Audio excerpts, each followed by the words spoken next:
Je sais que Daniel, tu voulais t'arrêter notamment sur ces 2 jeunes recrues brésiliennes qui vont arriver au Paris Saint-Germain. Non, de toute façon, on m'a arrêté sur les 2 Brésiliens, on les connaît pas. Donc c'est toujours pareil, ils sont jeunes, il faut qu'ils viennent, ils vont s'adapter, ils vont finir leur formation. Avec Luis Enrique, c'est plutôt positif parce que je pense qu'il fait progresser les jeunes joueurs. Donc là, comme ça, à moins que ceux qui les ont observés se soient trompés, on va dire qu'on est confiant, de bons joueurs, mais est-ce qu'ils seront opérationnels tout de suite? Ça, on ne sait pas. Et est-ce qu'ils viennent pour l'être tout de suite? Je ne crois pas non plus, à moins d'une énorme surprise. On s'aperçoit que... D'ailleurs, juste parenthèse, Moscardo, il était même question qu'il soit prêté au Celta Vigo dans la foulée, dès le mois de janvier. Mais comme le lien a été rompu, comme Luis Campos est parti, n'est plus au Celta Vigo. Il va intégrer le PSG. Non, mais c'est plutôt une bonne idée de prêter pour que le mec s'aguerrisse ailleurs. Ça, c'est plutôt bien. Après, peut-être qu'en défense, si tu as une énorme surprise et que le gars est bon, vu le niveau de la défense du PSG central aujourd'hui, pourquoi pas? Mais alors, il faut vraiment tomber sur la grosse surprise. Maintenant... Alors, vous avez peut-être trouvé ça complètement fou. Hein. Je vous préviens, je vous prépare. Non, Flo, je vois que tu n'es pas attentif. Si, je pense que tu peux tomber de la chaise. J'ai entendu fou, donc je suis vigilant. Non, moi, je trippe pas les défenseurs brésiliens. Ah. Alors, évidemment, ça ne veut rien dire, ça, si. Ceux qui nous écoutent peuvent tomber par terre en pensant à Aldaïr, en pensant à Ricardo. Mais globalement, je ne suis pas un méga fan des défenseurs brésiliens. C'est-à-dire? Donc, toi, tu généralises. Ça veut rien dire, non, le fait qu'ils soient brésiliens, ça? T'es brésilien, t'as une façon de défendre. Ouais, mais ils défendent pas tous pareil, tu vois. Ils défendent pas tous pareil, évidemment. Je dis forcément que tu vas. donc il y en a qui font chialer d'ailleurs. On commence à avoir une piste. Ouais. Oui. Ah, ça dépend. Il vient de donner une piste. Moi, je vais donner un Pep, alors qui est ok, international portugais, mais qui est brésilien de naissance et qui a été formé là-bas. C'est plutôt lui qui fait chialer, non?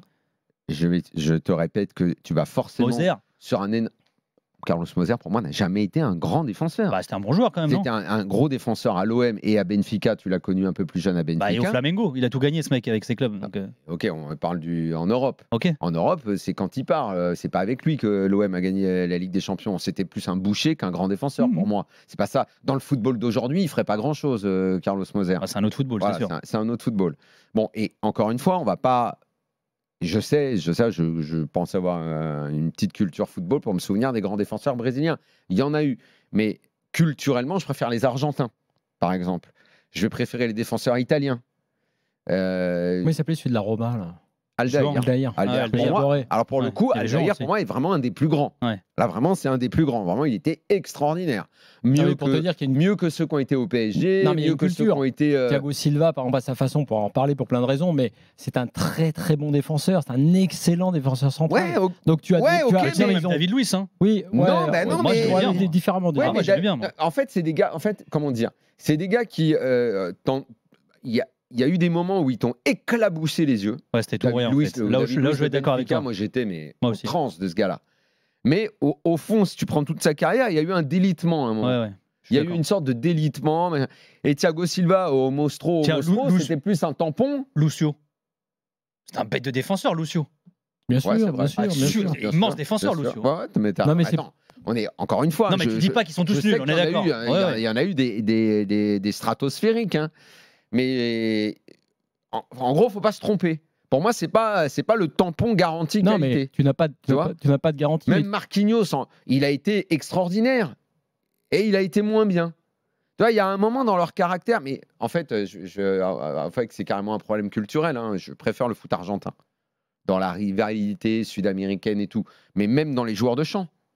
J'ai plus de fascination et plus de proximité. Culturellement, le joueur brésilien, à un moment, il y a une sorte de faille. Il y a une fiabilité.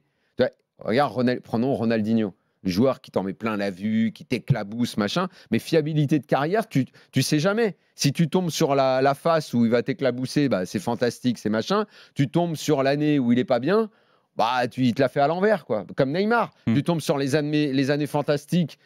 C'est génialissime. Tu tombes sur les années où il préfère déconner et céder à tous les caprices de la terre et tout, et il te l'a fait à l'envers aussi. Tu vois, voilà quoi. Je sais pas. Je trouve qu'à un moment dans une équipe, Le PSG et les Brésiliens, on pourrait faire le bilan. Hein. On pourrait. J'ai la liste d'ailleurs des Et joueurs après, brésiliens en du plus, PSG. après, tu sais bien qu'au Brésil, ça dépend de leur culture, d'où ils viennent. Ouais. Moi, je suis très attaché aux facteurs culturels. Je sais que de nos jours, c'est plus tellement à la mode, mais les facteurs culturels sont très Ouais, mais importants. il y a un Tiens, on truc, poursuit juste dans un instant parce qu'on est grave à la bourre. Il y a On un truc poursuit. très important, je fais un teasing juste quand même, puisque tu parles du facteur culturel, il y a l'ADN aussi d'un club. Et l'ADN du PSG est attaché aussi au Brésil. Je sais.